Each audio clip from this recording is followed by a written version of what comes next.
अस्सलामुअलैकुम। JATV में आप दोस्तों को खुश आमदीद। जम्मू कश्मीर की ताज़ा तरीन खबरों के साथ आपकी खिदमत में हाजिर हैं। सबसे पहले हम रोशनी डालेंगे जम्मू कश्मीर की अहम तरीन खबरों पर। जायज़ मसाइल को तरजीही बुनियादों पर हल किया जाएगा। उमर कानून साजों और मुख्तलिफ वफूद की वज़ीर आला उमर अब्दुल्ला से मुलाकात।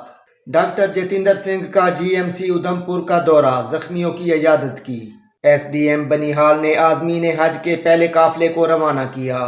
Sub divisional magistrate Banihal Mohammad नसीब ने मंगल के रोज पुलिस हुकाम की मौजूदगी में 21 आज़मीन हज के पहले काफिले को, जिनमें 8 खवातीन भी शामिल हैं, एक मुख्तसर तकरीब के दौरान बनिहाल से रवाना किया। डॉक्टरों की कमी को लेकर सब जिले अस्पताल बनिहाल को तालाबंद किया गया। पुलिस और सब डिविजनल मजिस्ट्रेट की मुदाखलत के बाद मामूलात बहाल। रफ़ी अहमद का पहलगाम हल्का का दौरा, अवामी मसाइल और शिकायत का जायजा लिया। अपनी पार्टी के जनरल सेक्रेटरी रफ़ी अहमद मीर ने पहलगाम हल्का के मुख्तलिफ इलाकों का दौरा किया, जहां उन्होंने मकामी लोगों से मुलाकात करके अवाम को दरपेश मसाइल और शिकायत के बारे में मालूमात हासिल की। इस अवामी राब्ता मुहिम के दौरान उनके हमरा पार्टी के कई साथी भी थे। सबसे पहले बड़ी खबर की चर्चा करते हैं। महंगाई भत्ता अपडेट 2026 इस महीने नहीं मिलेगा बढ़ा हुआ पैसा, जानिए क्या है पूरी वजह। केंद्रीय कर्मचारी और पेंशन धारकों के लिए महत्वपूर्ण अपडेट सामने आया है। हाल ही में सरकार द्वारा महंगाई भत्ते DA और महंगाई राहत DR में बढ़ोतरी की घोषणा की गई थी, लेकिन इसके बावजूद अप्रैल 2026 में बढ़ा हुआ भुगतान नहीं मिलने वाला है। इस स्थिति से लाखों कर्मचारी और पेंशन धारकों के बीच कई सवाल खड़े हो गए हैं। DA बढ़ा लेकिन भुगतान क्यों नहीं हुआ। सरकार ने 18 अप्रैल 2026 को जारी प्रेस रिलीज में महंगाई भत्ता 2% बढ़ाकर 58% से बढ़ाकर 60% करने की मंजूरी दी। यह फैसला वित्तीय दृष्टि से महत्वपूर्ण है, क्योंकि इससे सरकारी खजाने पर अतिरिक्त भार पड़ता है। सरकारी आंकड़े के अनुसार इस बढ़ोतरी से सालाना लगभग 6,791.24 करोड़ का अतिरिक्त खर्च होगा, यानी इसे मासिक आधार पर देखें तो लगभग 565.93 करोड़ रुपए प्रति माह खर्च बनता है।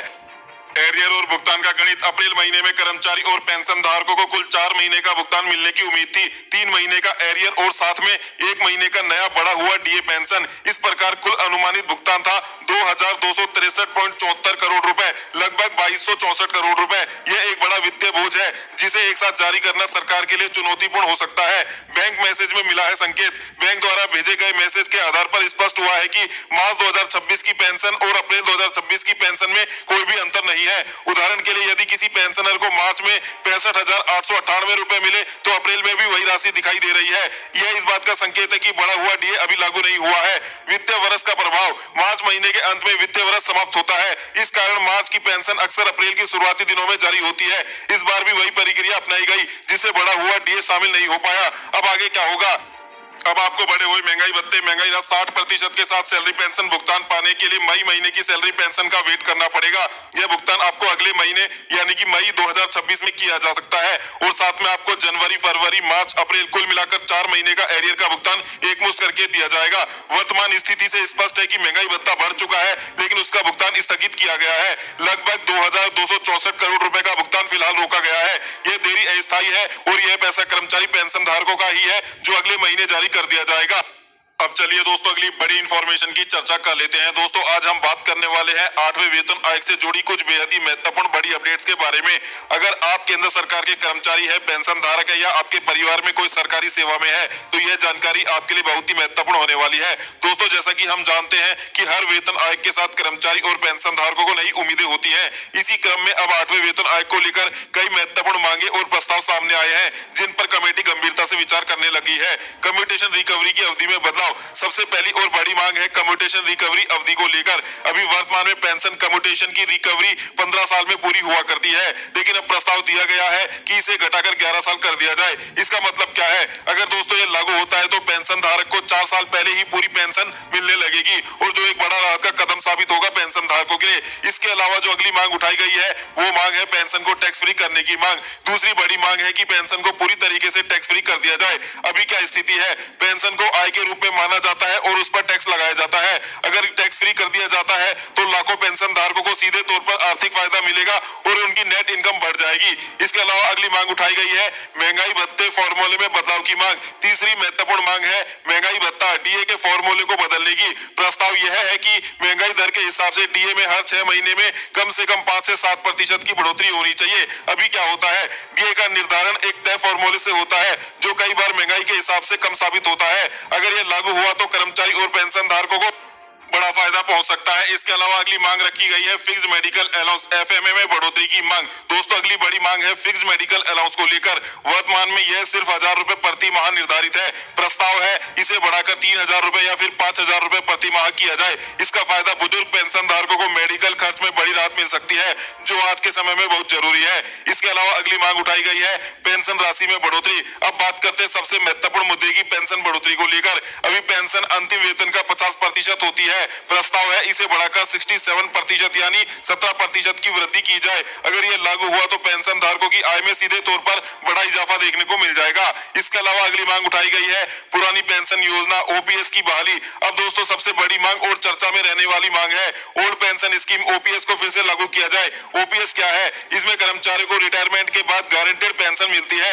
एनपीएस में समस्या है, यह मार्केट आधारित है यानी पेंशन तय नहीं होती है। इसलिए कर्मचारी संगठन लगातार ओल्ड पेंशन स्कीम बहाली की मांग कर रहे हैं। इसके अलावा जो अगली मांग उठाई गई है वो मांग है आपके लिए एडिशनल पेंशन की आयु सीमा में बदलाव को लेकर। मांग की जा रही है कि केंद्र सरकार के कर्मचारी पेंशन धारकों के लिए एडिशनल पेंशन का फायदा जो अभी 80 वर्ष की आयु पूरी होने के बाद मिलना शुरू होता है, उसकी आयु सीमा में बदलाव करते हुए इसे 65 वर्ष से लागू कर देना चाहिए। 65 वर्ष में 5%, 70 वर्ष में 10%, 75 वर्ष में 15%, 80 वर्ष में 20%, और ये बढ़ोतरी लगातार 100 वर्षों तक इसी प्रकार जारी रहे। और जैसे ही पेंशन धारक अपने जीवन काल के 100 वर्ष पूरे कर लेता है तो उसे फुल पेंशन दी जानी चाहिए। ये मांग भी की गई है। इसके पीछे आधार भी बताया गया है कि भारत में औसतन आयु 72 या 73 वर्ष है। तो ऐसे में केंद्र सरकार 80 वर्ष की आयु पूरी होने के बाद एडिशनल पेंशन किनको देती है? ज्यादातर पेंशन धारक जीवित ही नहीं रह पाते हैं। सख्त सिक्योरिटी इंतजामात के बीच सियाहों की आमद जारी। पहलगाम हमले की पहली बरसी आज। पहलगाम हमले की पहली बरसी के मौका पर इंतजामिया ने पहलगाम और उसके आसपास इजाफी पुलिस और नीम फौजी एहलकारों को तैनात किया है। नीज मुतादिद मकामात पर सख्त चेकिंग और निगरानी में इजाफा किया गया है। 23 अप्रैल तक मौसम खुश्क रहेगा। 26 से 30 तक गैर मुस्तहकम मौसमी सूरत हाल का इम्कान। जम्मू कश्मीर में पीर के रोज दिन के दर्जा हरारत में इजाफा रिकॉर्ड किया गया। महकमा मौसमियात ने 23 अप्रैल तक बड़े पैमाने पर खुश्क मौसमी हालात की पेशगोई की है। जायज़ मसाइल को तरजीही बुनियादों पर हल किया जाएगा। उमर कानून साजों और मुख्तलिफ वफूद की वज़ीर आला उमर अब्दुल्ला से मुलाकात। डॉक्टर जतिंदर सिंह का जीएमसी उधमपुर का दौरा, जख्मियों की इजाज़त की। सांबा और रियासी में सिक्योरिटी अलर्ट, गश्त और निगरानी मजीद सख्त करने की हिदायत। सरहदी ज़िला में चौकस रहने का हुक्म, मंशियात के खिलाफ कार्रवाइयाँ तेज़ करने पर जोर। एसडीएम बनिहाल ने आज़मीन हज के पहले काफिले को रवाना किया। Sub divisional magistrate Banihal Mohammad नसीब ने मंगल के रोज पुलिस हुकाम की मौजूदगी में 21 आज़मीन हज के पहले काफिले को, जिनमें 8 खवातीन भी शामिल हैं, एक मुख्तसर तकरीब के दौरान बनिहाल से रवाना किया। सख्त सिक्योरिटी इंतजामात के बीच सियाहों की आमद जारी। पहलगाम हमले की पहली बरसी आज। पहलगाम हमले की पहली बरसी के मौका पर इंतजामिया ने पहलगाम और उसके आसपास इजाफी पुलिस और नीम फौजी एहलकारों को तैनात किया है।